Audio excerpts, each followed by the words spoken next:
For a great cup of joe, there's one thing you should know. Your morning brew can also be playful. Buff Boy Brewing guys make the temperature rise, and you surely feel naughty when you swallow our coffee. If you want some real heat, give your mouth a fine treat. You will want some more, rest assured. Buff Boy Brewing, you can't get enough of.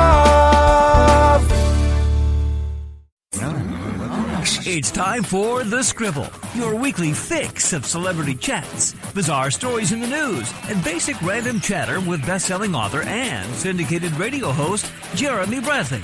Make sure your seat is in the upright and locked position and your barf bag is securely in place. Here's Jeremy Bradley.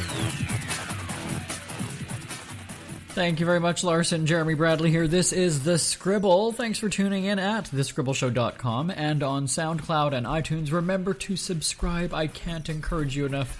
Subscribe. Get the weekly update every Friday on iTunes and also on SoundCloud. So, you know what? It's reality show heaven. If you like TV and you want to see people embarrass themselves, make a fool of themselves. We got Dancing with the Stars on right now. We have Survivor on right now. The Voice.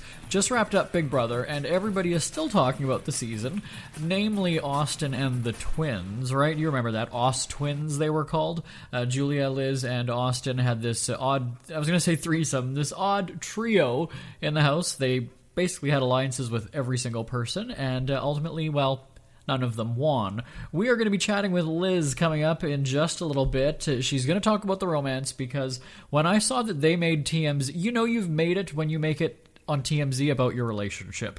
So we're going to chat with Liz coming up in just a few minutes. Of course, I'm going to have to ask her about Austin, right? See what their relationship status is, because you might recall Austin said, and he was called out by Zingbot and a couple other people, that he was in a relationship when he was on the show. So was he cheating? Was it over? Liz is going to chime in on that. And you know that I am a tight-ass cheapskate. We're going to talk about some cheapskate tips from one of my best-selling books. It's called The Official Guide to Being an American Cheapskate. And I'll talk about how you might want to reassess when you're house shopping. What's the right place for you? Is it a house? Is it an apartment? Is it a condo? Is it a cardboard box on fire because your property taxes go up where you live? Some cheapskate tips will be coming up in our cheapskate checkpoint. So lots to talk about today. And next week, even more going on. We're going to have, again, cheapskate tips for Halloween, and another celebrity guest will be joining us then. So we'll be right back with Liz from Big Brother. Are you tired of commuting to a job that makes someone else rich? Working harder than ever, but getting nowhere? Do you hate spending hundreds of dollars every week on daycare? Having someone else raise your children? With our opportunities, you can start earning money as soon as next week. You get to be the boss, work from home, and live a happier life. At Be the Boss Network, you'll find hundreds of work-from-home opportunities that you can literally start today and be earning money as soon as next week. Go to freedom41.com and start earning money as soon as next week. You get to be the boss. Get out of the rat race. Work from home. Go to freedom41.com right now and change your life today. That's freedom, the number 41.com. Go to freedom41.com and start earning money as soon as next week. You be the boss. Go to freedom41.com. Celeb spotting on The Scribble. She was one half, or I guess maybe 1/3 of Aus twins on Big Brother. Liz joining us on the line. Hi there. Hi, fans. How are you? So, you spent a long time in the Big Brother house. You're partnered with your twin. We all saw that. So, was that easier or harder than going in the house alone? Because at the beginning, the two of you were sort of alone. You had that handoff in the diary room. Would you do it again with a partner or on your own? Doing it with a twin was so hard because we had that added stress, first switching in the house and getting people to not catch on that we were twins, and then when people caught on we were twins, it was like the hardest thing ever. So I think that for me it was a blessing and a curse, because yes, it did make things harder in the house, just getting by week and not being the main target. and also a blessing because she kept my sanity. You know, I was able to talk to her, vent to her, just have her there for support. So I would definitely do it again with my twin for sure. I wouldn't have it any other way. Well, I think it might have been easier for the two of you to pull it off, though. But you're locked in a house with everybody, so there's nothing to do for everybody else but to look at you two, and that's when they started to notice the differences. Yes. So we've got to talk about the handoff then, because the two of you would switch off in the diary room. How long did you have to debrief each other and to change clothes and really get caught up? That was the most difficult part. We only had 15 to 20 minutes, so we wouldn't, have people getting suspicious. And we had to change clothes, make sure our nail polishes were the same, download each other for, days of what we've been doing, and we just have 15 minutes to, tell each other. It was really hard because, some critical details we would miss. Like one day I borrowed Jason's hat and I forgot to tell her, and she didn't know where the hat was to return it. So just very critical details were really hard to get across, but I think we did the best we could. I mean, it was crazy. So, have you watched the show back now? Like, did you see anything that really surprised you, or maybe any of the house guests that surprised you? I haven't had time to watch the show yet, but that is definitely coming. I think I'm going to dedicate my weekend to just binge watching Big Brother, but I've, watched a few of the pilots, and I'm so surprised that Johnny Mac, I think it's so hilarious how he was a completely different person in, his diary room sessions than he was in the house. So I can't wait to watch him because supposedly he was hilarious, and in the house, which, he kind of just laid low. He was very introverted. So I'm really surprised about that. And also, I'm pretty surprised that Audrey wasn't the twist because we were all so sure that she was the twist. So, yeah, I can't wait to watch it. Well, we're going to talk about Austin in a second. Of course, we're going to have to do that. You know that, of course. Oh, of course. But in terms of the other house guests, then, was there anybody that you met maybe on day one that you said, you know what, I think that I could be friends with them, for a long time? Or was it strictly just gameplay? Like, did you see yourself forming relationships after the show? It took me a while to, start really connecting with the house guests. I would say right off the bat, I really liked Audrey. I mean, we bunked together in the same bed, and she was really nice and personable to me. Little did I know she was being like that with everyone. So Audrey was good while she lasted. But right off the bat, within the first couple of weeks, I really hit it off with Austin, with Becky and Jade. So those three people I was really close with from the beginning. So we'll see if we're still friends in the long run. And Austin, that's a good subject to talk about. Part of the key to the game is alliances, and sometimes we see that people have alliances with everybody in the house, Austin, but are there any alliances maybe that you regretted having, or maybe wish that you had that you didn't?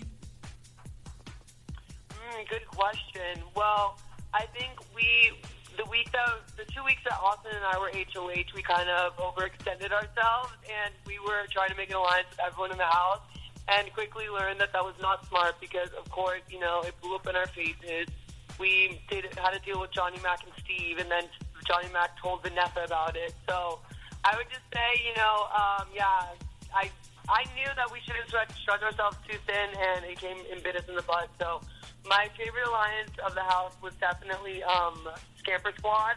I think we lasted so long. All five of us were able to last till the finals. So I think that was my best move in the game was probably a Scamper Squad for sure. We were a very strong alliance. If you could go through life with never hear one of their names again, or see them again, or talk to them, or think about them, who would it be?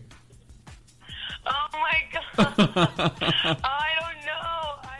I'm pretty close with most of the house guests, but I would say person that I'm least close with is Davon. I didn't really, have a good connection with her, so I probably won't hang out with her after this. Let's talk about something like that, though. How big does attitude play in the game? Could that get you booted out just quicker than, losing competitions? Yes, absolutely. I think that people were kind of scared of her because she was very, she was forward, and people don't really like that in that game, especially because there's so much, talking behind your back and this and that. So I think that she was kind of like confrontational. But I think I had a pretty good attitude in the game. I think that's why people kept me around, because I was actually, nice and welcoming. So I think that helped me out a lot. What I think is funny is the people who come in with the big attitude, the loud mouth, but yet they're the ones that are breaking down crying the quickest. I know. I agree with you on that one. Even Jason, he had a big personality too, and look how that ended. Yeah, well, that's the thing, right? It's all about, it's putting up a front, and it's like, well, obviously that's not really who they are then in the first place, right? You can talk a big game, but then when it comes to the emotional breakdown, you're telling us something different about yourself, really. Exactly. Yeah, I'm sure I'm going to see that a lot when I watch those. A lot of crying diary room sessions. Well, let's talk about that then. Obviously you know what happened in the house because you were there the whole time. Is there anything that might embarrass you if you were to see it? Oh, God, yes, of course. Well, first things first, mine and Austin's little rendezvous. I've heard all about them. I can't even watch because, it's sore subject. But, if there was something I could do differently, it would be that. I'm only human. That's all I can say about that. But, we did a lot of making out. And also, probably, having a sister there, like I said, blessing and a curse, because we were able to, truly vent to each other and say what was on our minds, and knowing that it wouldn't get out. So I feel like I kind of, I talked to her a lot about my frustrations, and it was kind of portrayed as us being mean girls, but that was not the case. I just, I have a pretty strong personality, and I have my sister there, so I'm definitely going to vent to her about things that bother me. And, that's probably the one thing that I was just like, I hope people don't take that the wrong way. Now, okay, so about Austin, we've got to go there. I don't believe that you went in there looking for romance. It just sort of happened, right? Things like that happen in life. It sort of happened, yeah. Yeah, so did you ever think that TMZ would be reporting on your romantic life? Because now, you're the focus of TMZ stories. What do you think about that? I know, I saw that, how funny, no idea. I guess we were, a lot of people, according to Jokers, didn't like us. But, I mean, the people that you don't like kind of get the most, notoriety for being the way they were. I think me and Austin we had a very big part of the show because we were this unlikely pair, and we had our fun we had our fun moments. So yeah, Austin and I, we're still together, so we'll see how long it lasts. I might be moving out to LA soon, so that'll probably be better because long distance is no bueno. But, I'm actually really happy I met him on the show. We definitely had a lot of fun together. Now, we hear that, twins have, a really tight bond. Obviously, we heard some things from your sister not, caring for him or being that. Yeah. So, how much does her opinion play into your decision-making? Or I guess you follow your heart, though, right? You don't necessarily use your brain. Yes. With twins, we are so overprotective of each other. It's not even funny. I can't even blame her because half her boyfriends back at home I usually end up hating. So she was just being, overprotective of me. But towards the end, she definitely, Austin grew on her just like he grew on me. And she actually really liked him. So, at first, twins get protective of each other, but we're all truly like friends. All twins. It's Oz twins for a reason. Let's widen that scope then. What about the rest of your family and your friends? What do they think of him? The rest of my family and my friends, they want to meet him. My mom and dad were able to meet him in LA for the rap party, and they actually really liked him. They got to know him behind the cameras, and they really liked him. So. My aunt is the one that's not the biggest fan of him, but hey, you can't please everyone. She just doesn't like tattoos, so, and he's a walking tattoo, so. Well, I guess, in a sense though, almost everybody has met him, right? When you watch a show like this, I mean, you really do get to know somebody, I think. I know, everyone, I've been getting so many comments, like, we feel like we know you guys, we miss watching you 24 hours a day, so it's really cool with a show like this that people actually feel like they do know him, but, behind the cameras, of course. There was drama, though, about him having a girlfriend. I know that was a touchy subject. Have you taken flack about being with a guy who is still technically in a relationship? Yes, all the time, and, tweeting and all that stuff did not help either. I heard that she, made it very adamant. She was very adamant that she was not happy about what was going on, but all I can say is, on the show, at first I was just not wanting anything to do with him, and he won me over, so I wasn't necessarily, I don't think I was in the wrong, because I came in the house single, and he was the one with a girlfriend, so I think that, that's something that he needs to deal with, but, I don't think he talks to her, so we're good. Okay, so next season, looking ahead to people who might want to go on to Big Brother, what advice, aside from going on with a family member, what advice would you give someone who wants to be on the show? I would say I would take Steve's advice. He was a great example of just never giving up. He drove an hour away. He rented a car, drove an hour away to a casting call, and he submitted a video and just, did his research. He would tweet at people all the time, at the executive producers. So just do your research, don't give up, and don't be yourself. Steve gave me this advice, like, don't really be yourself. Be someone that you think would get casted on the show, and then when you're on the show, be yourself. So just, be crazy, be, someone that is memorable, someone that is, they want to have conflict and drama on the show. So have fun with it. So what's next for you? You said possibly moving to be with Austin. What's happening for you now? Well, Julie and I are looking to get into, we used to model, so we're definitely trying to get more into like the modeling and acting field. And we just want to, make a twin empire. We're down to like get into blogging, be TV personality, maybe do Amazing Race. We're 23. We have an open book right now, and we just want to, make a name for ourselves. Okay, wait a second. Well, this isn't the last of Oz twins. I was going to say, so Amazing Race, you would pick your twin or your boyfriend? Ooh, that's a tough one, but I'm going to have to pick my twin, of course. Oh. This is before Misters. The only thing that we need is to learn how to drive stick shift, and we're good. Well, maybe, does Austin know that? Maybe he could like meet up with you in a country somewhere and drive you. Yes, exactly. We could probably, if they ever do trios, we can have the Oz twins do it, so we'll see. All right. Well, Liz from Big Brother, it's a great chatting with you. Thanks for joining us today. Thank you so much, Jeremy. If you're diabetic, this message could change your life. Is your blood sugar out of control even when you do all the right stuff? Are you afraid of diabetic blindness and the risk of amputation, as well as all those other side effects? Well, you should be. Is there anything that could help manage your blood sugar? Nobetes is a natural supplement that may quickly and dramatically lower your blood sugar. My name is Bob Corder. I've been using Nobetes for about 3.5 to 4 months now. And in the first 3 months, I've actually lowered my blood sugars from 500s down to 139, and then it dropped to 88 to 93.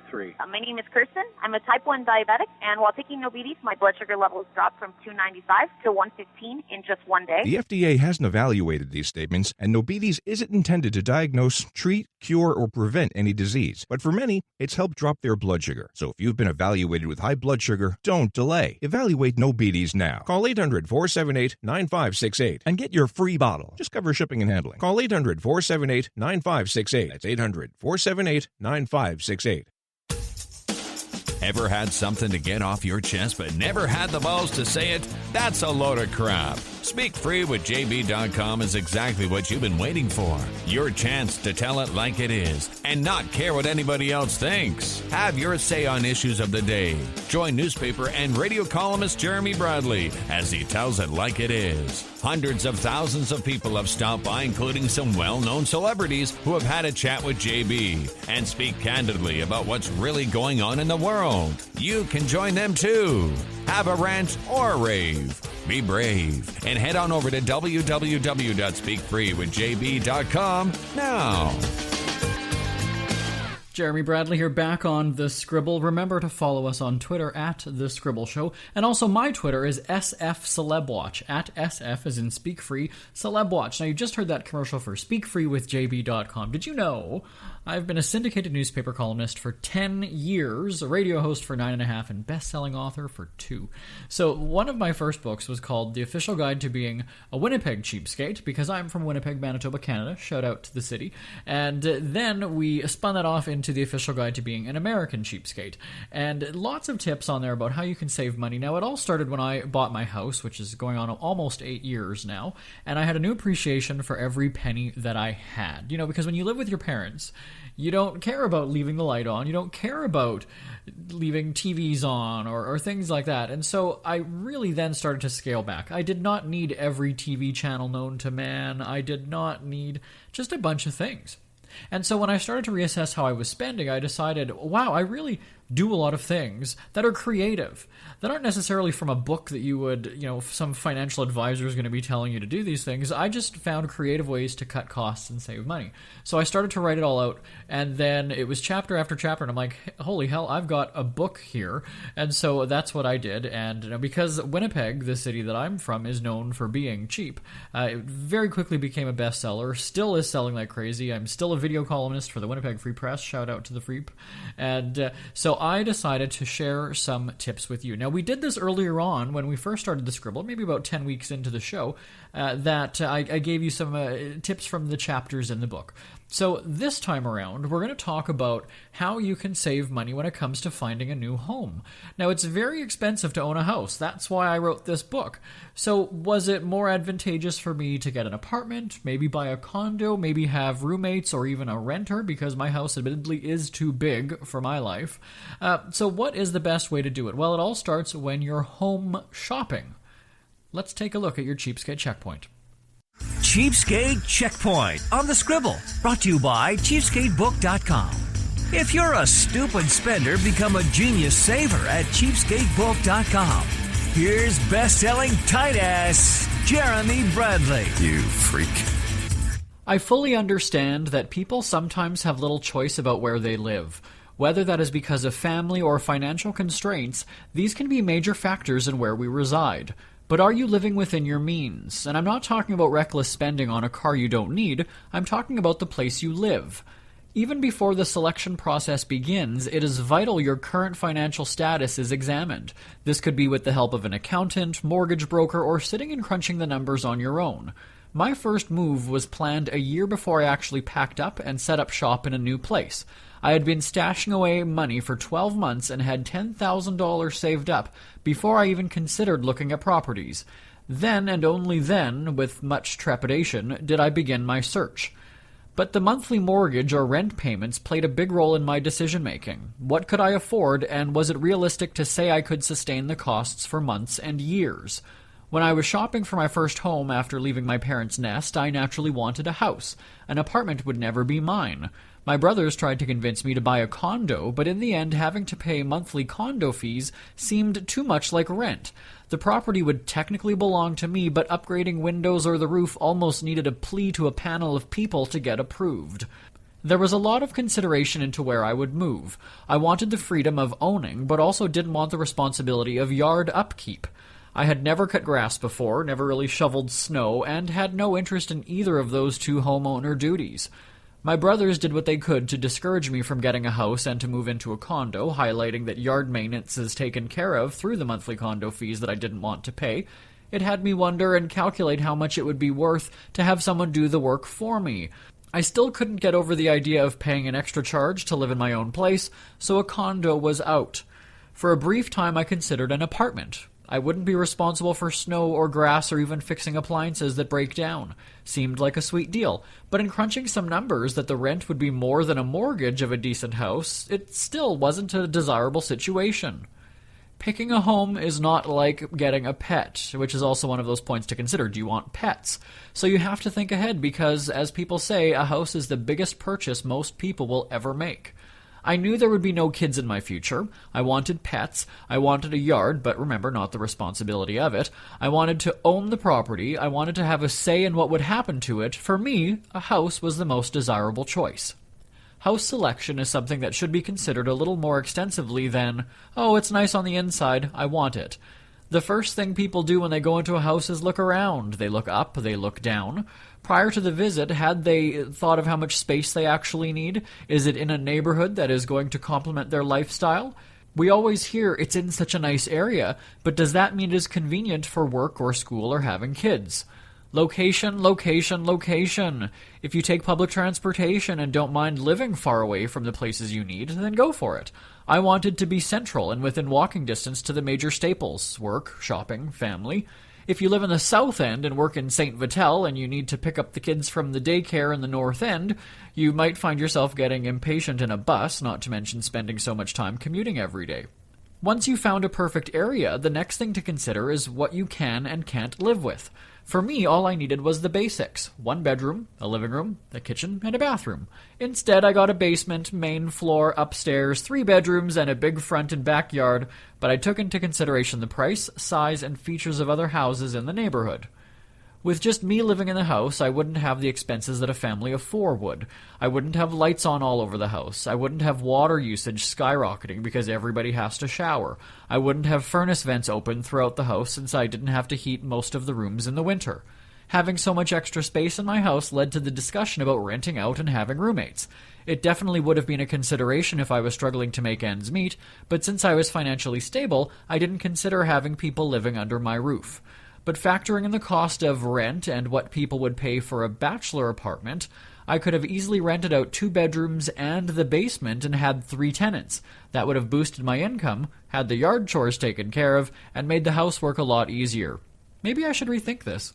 Are you tired of commuting to a job that makes someone else rich? Working harder than ever, but getting nowhere?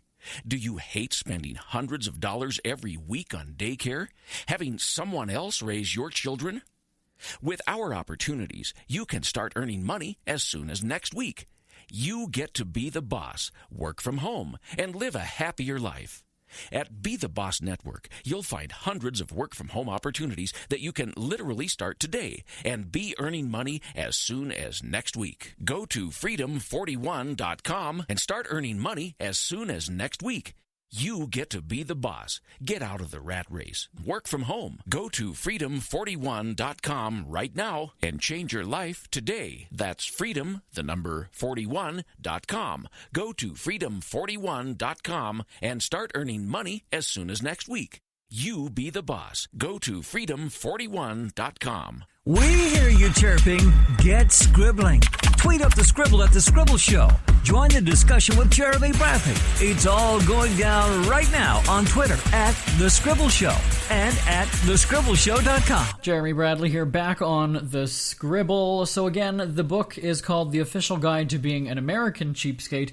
You can go to cheapskatebook.com, or check it out on iTunes or Amazon or any of those digital booksellers online. I hope you enjoy it and get some ideas. Really, it doesn't take much to save some money here and there. Previously we had talked about ways that you can save money when you're grocery shopping, when you're dining out. There really is a lot that you can do. Also, especially when it comes to pets. Fun fact, which if you didn't hear that episode, having a seizure is what's going on. If you didn't hear that episode of The Scribble, my pets have their own bank account, and every week I transfer money into a savings account so that when it comes time for vet appointments or treats or something like that, I just go into that bank account. And so it's not like it's hurting me because I'm not even noticing it, right? My bank account is separate, and the dogs have their own. Now, granted, we do make a lot of money licensing pictures of them wearing different outfits and the cute pictures of them that we post on our radio show's website. So that's another way is that you can make money by whoring out your dogs, basically. So again, cheapskatebook.com, the official guide to being an American cheapskate. You know, a couple weeks ago, we were also talking about my other book called Put Down Your Damn Phone Already, a commentary about your obnoxious cell phone use.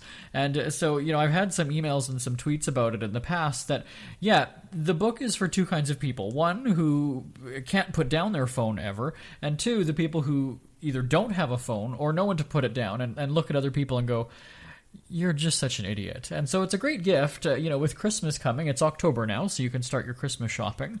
And definitely check out the book, Put Down Your Damn Phone Already, and putdownyourdamnphone.com. All right, in the weeks to come, more celebrity guests will be joining us. Next week, there's a show in Canada called The Social. It's on CTV. Think of The Talk and The View, but younger Canadian women with higher fashion sense.